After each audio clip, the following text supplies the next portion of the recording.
ഡൽഹിയിൽ നിന്ന് വെല്ലുവിളിച്ച് നമുക്ക് സഭയെ നവീകരിക്കാനാവില്ല. നമുക്ക് സഭയെ നവീകരിക്കേണ്ടത് വ്യത്യാസം, എളിമയും സ്വാർത്ഥമായ സേവനങ്ങളിൽ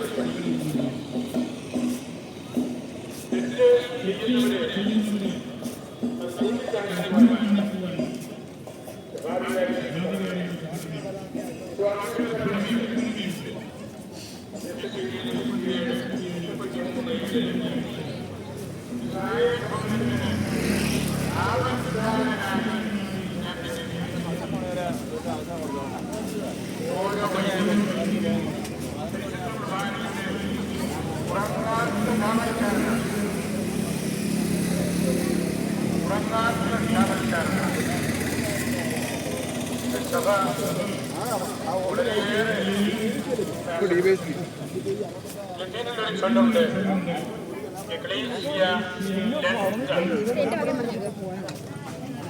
സഭ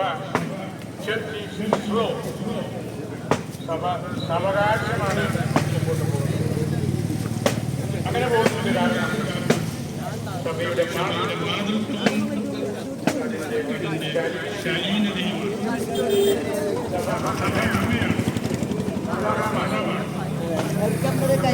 കരിക്കമ്പത്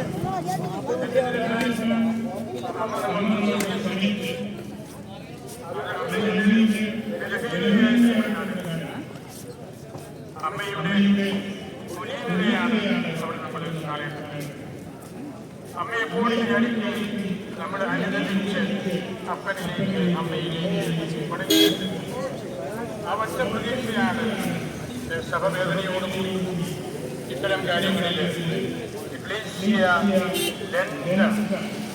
സാവകാശം എന്നുള്ള ആ കാര്യത്തെക്കുറിച്ച് ചിന്തിക്കുന്നു. നമ്മൾ വ്യാജ പ്രബോധകരാകരുത്. കർത്താവിന്റെ സഭയെ സംരക്ഷിക്കാനുള്ള വലിയ ഉത്തരവാദിത്വമാണ്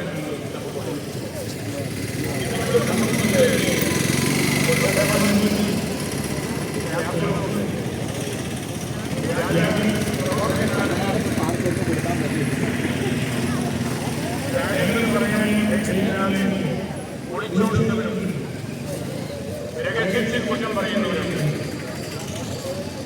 പുറവലങ്ങാടിന് പുറവലങ്ങാട് സത്യം എപ്പോഴും സംരക്ഷിക്കുകയും അതിനെക്കുറിച്ച് സംസാരിക്കുകയും ചെയ്യുന്ന സ്ഥലമാണ്. നമ്മളുടെ കേരള സംസ്ഥാനത്ത് വന്നുകൂടിക്കൊണ്ടിരിക്കുന്ന പ്രതിസന്ധികളും നമ്മുടെ സമൂഹത്തെ തളർത്തുന്നുണ്ട്. മദ്യഷാപ്പുകളുടെ എണ്ണം കൂടുന്നു, നിയമങ്ങൾ ലഘൂകരിക്കപ്പെടുന്നു, പണസമ്പാദന മാർഗമായിട്ട് അതിനെ സർക്കാർ കണക്കാക്കുന്നു. സർക്കാർ ജനങ്ങളെ ബലഹീനമാക്കുകയാണ്, അവരുടെ ശക്തി നശിപ്പിച്ചു കളയുകയാണ്. കുറ്റവാളികളെ വളർത്തുന്ന നിയമങ്ങളാണ് പലപ്പോഴും നമ്മുടെ സംസ്ഥാനത്ത് ഉണ്ടാകുന്നത്. കുട്ടികള് ക്രിമിനൽ കേസുകളിൽ പെട്ടുപോവുകയാണ്. സ്കൂളുകളിലും കോളേജുകളിലുമെല്ലാം ആധുനിക കാലത്തെ ട്രെൻഡുകള് അനുകരിക്കുന്നതിനിടയിൽ നമ്മിൽ നിന്ന് നഷ്ടമാകുന്നത് സ്വത്വബോധമാണ്. നമ്മുടെ ഉദാശകളെക്കുറിച്ചും മേലധികാരികളെക്കുറിച്ചും മനസ്സിൽ തോന്നുന്നതെല്ലാം പറയുമ്പോൾ നമ്മളുടെ സ്വത്വം നഷ്ടപ്പെടുകയാണ്. സ്വത്വത്തിൽ ഉറച്ചു നിൽക്കണമെങ്കിൽ ചരിത്രവും മൂല്യബോധവും നമ്മൾ മുറുകെ പിടിക്കണം. മദ്യ നയത്തിനെതിരെ നമ്മൾ സംഘടിക്കേണ്ടതായിട്ടുണ്ട്. നമ്മുടെ സമുദായം അതിൻ്റെ മൂല്യബോധത്തിൽ വളരാനായിട്ട്. പരിശുദ്ധ പിതാവ് ഫ്രാൻസിസ് പിതാവ് പറഞ്ഞല്ലോ, മദ്യം വഴി ലോകത്ത് പിറക്കുന്നത് ക്രിമിനൽസാണ്, കുറ്റവാളികളാണ്, കൊലയാളികളാണ്. മാനസിക രോഗികളാണ്. ക്രിമിനൽസിനെ വളർത്തുന്ന സാമ്പ്രദായിക രീതികൾ നമ്മൾ തൂത്തുമാറ്റേണ്ടതായിട്ടുണ്ട്. ജനങ്ങൾക്ക് വേണ്ടിയുള്ള സർക്കാരായിരിക്കണം. കാർഷിക മേഖല തളർന്ന് വളരെ ബലഹീനമായി. വന്യമൃഗങ്ങളെ പേടിച്ച് നമ്മുടെ ആളുകളൊക്കെ കിഴക്കൻ മലകളിൽ നിന്ന് ഇറങ്ങിപ്പോരുകയാണ്. ദളിത് സഹോദരങ്ങളെ ഷെഡ്യൂൾഡ് കാസ്റ്റിൽപ്പെടുത്താൻ എത്രയോ തവണ നമ്മൾ മുഖ്യമന്ത്രിയെയും കേന്ദ്രമന്ത്രിമാരെയും സമീപിച്ചു. ഒന്നും സംഭവിക്കുന്നില്ല. ഇവിടെയും ആ സഹോദരങ്ങൾ വളരെയേറെയുള്ള ഒരു ദേശമാണ്. അവരുടെ കാര്യത്തിൽ നമ്മളുടെ രൂപത വളരെയധികം ശ്രദ്ധിച്ചിരുന്നു. 40,000 വിശ്വാസികളെ പങ്കെടുപ്പിച്ചാണ് രാമപുരത്ത് നമ്മൾ 2 മാസം മുമ്പ് ദളിത് ക്രൈസ്തവ സമുദ്ധാരണത്തിന് വേണ്ടി ഒന്നിച്ചത്. സർക്കാരിനോട് പലതവണ നമ്മൾ ആവശ്യപ്പെട്ടിട്ടുള്ള കാര്യമാണ്.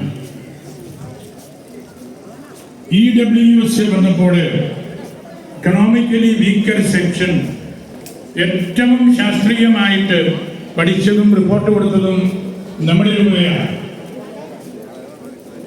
ECMSന്റെ കാര്യം വന്നപ്പോഴും അതുപോലെ തന്നെയാണ് ചെയ്തത്.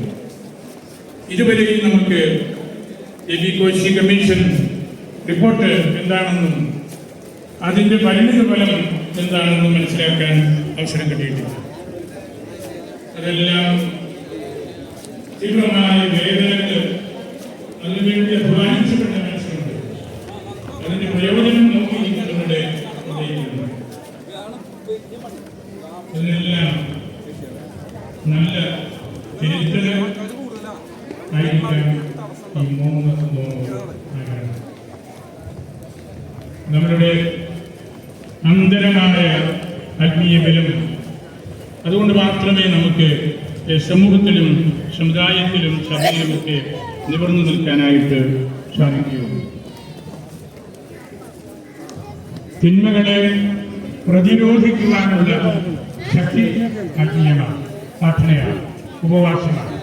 അവിടെയാണ് ഈ 3 നോമ്പ് ഇന്നും നമുക്ക് വലിയ ഒരു അധ്യാത്മിക ശക്തിയായിട്ടും നമ്മുടെ ജീവിതത്തിൻ്റെ കോൺസ്റ്റിറ്റ്യൂഷൻ പോലെ നിൽക്കുന്ന ഘടകമായിട്ടും ഒക്കെ നമുക്ക് കാണേണ്ടത്. നമ്മൾ വിവേകമുള്ളവരായിരിക്കണം, സഭയോട് ചേർന്ന് നിൽക്കണം, പരിശുദ്ധ കുർബാനയെ അവഗണിക്കരുത്. ലോകചരിത്രത്തിൽ ഇതുവരെയും പരിശുദ്ധ കുർബാനയെ ഇത്രമാത്രം അവഗണിക്കുകയും ലാഘവബുദ്ധിയോടെ കാണുകയും ചെയ്ത നീറോ ചക്രവർത്തിയുടെ പീഡനകാലത്ത് പോലും കുർബാനയുടെ തരത്തിലുള്ള അവഹേളനം ഞാൻ മനസ്സിലാക്കി. നമ്മുടെ പിള്ളേർക്ക് നമ്മുടെ ദൈവത്തെയാണ് അവഹേളിക്കുന്നത്. പരിശുദ്ധ കുർബാന ഈശോയുടെ പൂർണ്ണമായ സാന്നിധ്യമാണ്. അത് ഏറ്റവും പരിശുദ്ധമായ